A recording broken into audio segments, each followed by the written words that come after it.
Hello, this is Vince Lara in the Communications Office at the College of Applied Health Sciences at the University of Illinois. Today I'll be speaking with Mike Raycraft, an assistant professor in the Recreation, Sport, and Tourism Department of AHS. You were an accounting major at Kentucky. I was. And yet you ended up working here at DIA in marketing. That's correct. So how did that happen? Let's talk a little Well, when I went to the University of Kentucky, at the time when I made the decision, I was looking to go to a southern school, but I was not wanting to go deep into the heart of Dixie. And so Lexington was a great mid-south town, great college environment. When I went to Kentucky, my time there was when the basketball program was at its worst. Okay, my freshman year is when the scandal hit and Kentucky was on probation and they never went to a tournament. My senior year was that Kentucky-Duke game they always play on ESPN, the greatest college basketball game ever played. And so they kind of came out of it. But when I was down there, it was not where it is now, certainly. But I had a great experience. I loved being in the Mid-South. It provided kind of a kid from the Midwest different perspective. I was an accounting major, and I was an accounting major for a lot of reasons. I knew that I was looking for a career in sports and sports-related management. At that time, this is in the 80s, the types of programs we have today, there weren't many of them. They didn't really exist. And so you had kind of a charge to kind of come in and create your own program. I knew I wasn't going to be an accountant. I knew I wasn't going to be a CPA or ever sit for the CPA exam, anything like that. But it was challenging. And I knew that if I was an accounting major, I would learn all facets of a business and how, ins and outs and inputs, outputs, and all those types of things. And so I think that really prepared me for success in graduate school because I had a challenging undergraduate major, studying and whatnot. Now, when I came back, I was fortunate to have some connections and acquaintances on campus at the University of Illinois. When I came back in the early 90s to the Division of Intercollegiate Athletics. It was interesting. I actually started on the same day. May of 92 was the same day as the AD at the time, Ron Gunther, started. And at the time, I had no marketing experience. I was a 22-year-old kid. But that was where the grad assistant they had open was at. That's where they put people. And so it was a much smaller organization at that time. This is almost 30 years ago. And so we as grad students were able to do a lot of different programs and stuff. Frankly, I was probably way over my head at the time. But that's how you learn how to swim, is by throwing you into the deep end of the pool occasionally. Do you feel like that helped shape what your courses are now? Absolutely. Absolutely. I think I am a much better professor, especially to students on this campus, with athletes and people who are looking for careers in the field, because I had 8 years of experience of day-to-day management in that area. And I was able to have some successes and failures and make friends and have a kind of a laundry list of items and things that I can talk to. And I think with the students, you can get some credibility because you've got a little bit of background. So I use it all the time. Now, why did you decide to teach? Because when you were working at DIA, you talked about you were 22 years old, so you hadn't gotten your master's yet, even. No, correct? That's correct. So what led to that?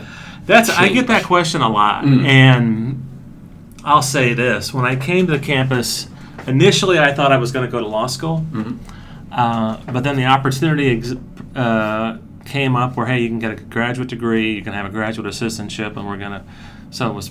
They gave you a tuition waiver and you got a little stipend. And so it was a great start for me as a young kid. As I kind of came up in athletics, initially I thought, I want to be a college athletic director. And my thought was, well, I should get a PhD, because if you look around campus, the director of the union and the director of housing and the deans and all the high-level administrators on a college campus had doctorates. And I thought this is what's going to make me unique, is there's not a ton. There are ADs who have doctorates all over the place, but at the time that really wasn't as common. And so my thought was, I'm going to go and I'm going to get a doctorate and that's going to really make me more attractive as terms of the AD market. I think as I kind of progressed throughout my 20s, I got married when I was 27, and I finished my degree when I was 29. And I had that period, and I talk about this in class a lot, where the whole life balance in terms of working in athletics, it was great. It was a great career for me as a young person, but it is not a 8 to 5 type of a job. And all these events, it's a lot of nights and weekends, and I was really into kind of we started the family when I was 30 and whatnot. And so I had an opportunity. The department head at RST was my advisor, and he came to me and said, "Hey, there's an opportunity here. We'd like to bring you. What do you think about teaching? You're never going to finish your dissertation working the type of schedule that you're working." And so we're looking to build kind of the sport component of our curriculum, and you've got some experience. You're doing your dissertation in this area. Why don't you come teach a couple of classes for us? And I had never thought about it really until he made that comment. And all of a sudden, in about a week, everything changed. I went home and I told my wife, who thought, she was going to be we're going to be working in athletics, and this is kind of what our family is going to look like. And all of a sudden, I said, no, I think I think this is different. And I think this is how I want to this is kind of unexpected twist. And my whole story of that is it's odd, and I love telling it. When I first started teaching, I had never I was a graduate assistant, so I was working on the administrative side in athletics. I was not in classroom management. Okay, I had never taught before or been involved in the building of a curriculum or teaching a lesson and whatnot. I had just been a student, and so it was kind of an interesting experience for me coming in, saying, okay, here's your class, and I had never taught before. Far from it. And so it was kind of like, okay, now what? And so you walk in there the first day, and they're all looking at you. And I think ultimately what this became a big advantage for me is because I just decided, well, I'm just going to go in and try to be the best version of myself that I can be, and I'm not trying to impersonate someone else. This is who I am. And so I try to come out and talk like I talk and talk about things that I found important.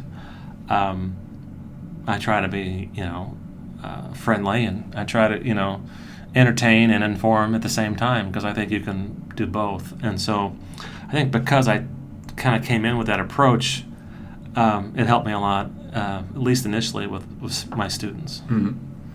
Talking about RST180, which is kind of the reason why I wanted to talk to you, what was the inspiration for that class? 4 or 5 years ago, 2014, I had an opportunity through Major League Baseball to take a group of students to the All-Star game. And they were looking for college kids they have a program called the Green Team, where baseball and a lot of pro sports they're really pushing sustainability and recycling as part of their league-wide initiatives. So at the All-Star game that summer, they said, would you be willing to bring up a group of students to Minnesota to help us out with some of our Green Team programming and participate we were at the All-Star game and the Home Run Derby and all the concert, and they have all these major events around the game. And it seemed like an interesting opportunity that I didn't want to turn down, and the department head was certainly open to it.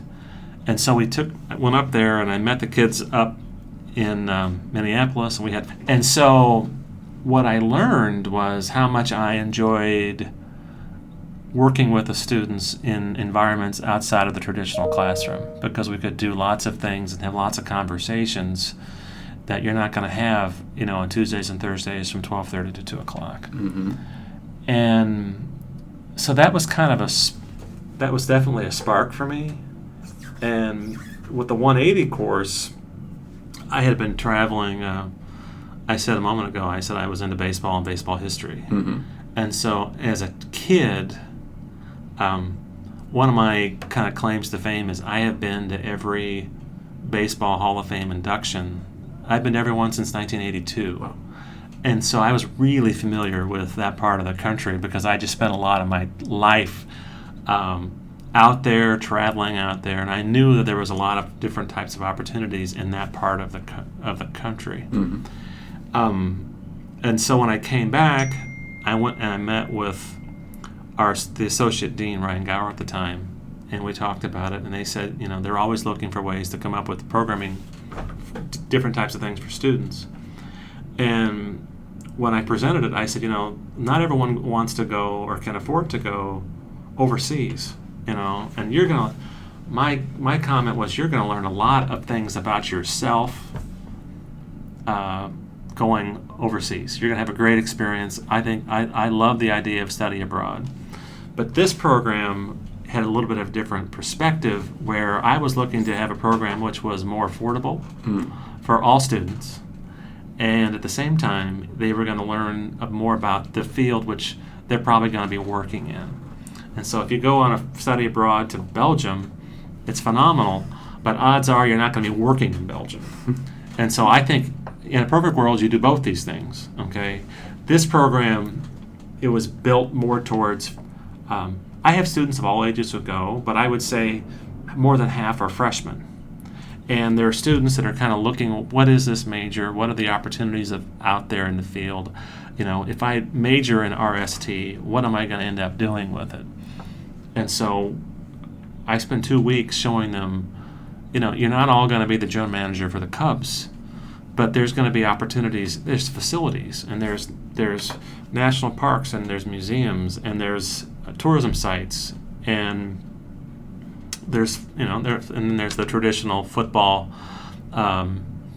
baseball, basketball type careers. There's careers on. This past year, we went out to the Ivy League. We went to Princeton, and learned about a whole different approach to college athletics, which a student at a Big Ten university maybe doesn't really see as much. And so we're looking for how do all these things connect. We had a long conversation this past year about Niagara Falls, and how Niagara Falls kind of managed its state park.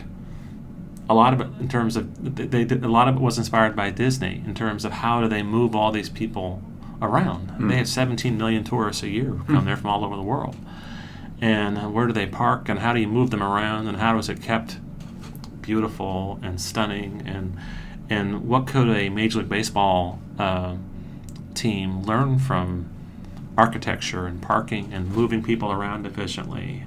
There's a lot of things that are common. The historical stuff is clear. We spend a lot of time on this recent trip in talking about the history of baseball and the history of football, being in Cooperstown and in Canton, Ohio. And so you learn about some of these, what are some of the issues that led to the establishment of these leagues? How are they structured? Let's learn about the history of it. If we can understand the history, we can definitely have maybe a better understanding of the present and hopefully the future. What are some of the biggest challenges, do you think, I guess even logistically, if you want to talk about, of putting together a kind of trip like this? Well, you have to have, I think one thing that gives me a little bit of an advantage is you have to go in being flexible and with a sense of humor, okay? Because you're definitely dealing with different people and different types of personalities. Now, I go and I try to tell the kids, I tell them the first day, I said, my goal for this class is when you graduate, it should be one of the top things from your collegiate experience that you remember, that you will talk about, that had some type of influence. And so I do try to set a high bar, okay? It's also, the program is a little bit unique to other types of programs on campus in that we do all the planning ourselves, okay? There's not a tour company, there's not an office on campus where we go and turn it over to. We as a department, myself and our administrators, are making the reservations, looking at different types of ways, and we try to squeeze every nickel we can out of it so the students can get as much out of the program as they can without having to spend crazy money. Okay, and they come back and they all write it up in their write-ups. I might have an opportunity to go out and see Niagara Falls and then come home, or I'm going to go see the Baseball Hall of Fame and come home. The fact that we could set a program up where they can go out and they can see 10 or 12 what most people would consider bucket list items in 2 weeks, it's pretty unique. And they can come back, and for the rest of their lives, they've had that experience. And not only that, they have it together. And so I think one of the things that I enjoy the most out of it, what I'm getting out of it personally, is I can kind of watch the dynamics and the relationships the students have. They come in, they don't know each other, and then after 2 weeks, they're all very good friends, and there's kind of a lifelong bond, shared experience that you have. What kind of feedback do you get from parents, or do you hear from parents at all after? I get notes. I will say we don't, as college kids, I don't get a ton of stuff from parents, but just the other day I met a lot of them at the when we pick up, right, and they come up and they're always they're very, very appreciative, very gracious, we try to have we give them kind of a schedule, and this is kind of our itinerary. But sometimes, hey, we can deviate from the plan. Whatnot? Hey, it's raining. We're not going to do this today. This, that, the other. And I think the parents recognize the fact that their students have had a kind of a unique experience, which, frankly, I've not seen offered anywhere else. And so we've had a good response. That's good. Now, I know you have plans to do this again. If you had a moonshot, if you would you change it, and what would you like to incorporate? I'm always looking. Yeah. I'm always looking for new opportunities. And for example, I was kind of came to my attention this week that one of our students is the director of disability guest services for the Yankees. Now, I have kind of made it a point to not take a bunch of college kids in New York City, just because I don't think I need the ultimate stress in my life.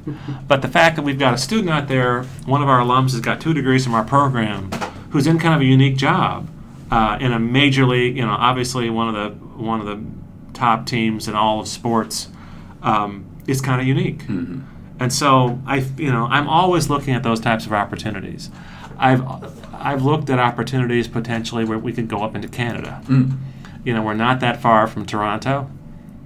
The Hockey Hall of Fame. It was something we could build in there. Montreal's not far, and that might be interesting to go to a city where they speak another language. But that also entails taking a bunch of college kids across the border in a bus. And so I think about you try to think about all different types of aspects. This year we went to Philadelphia.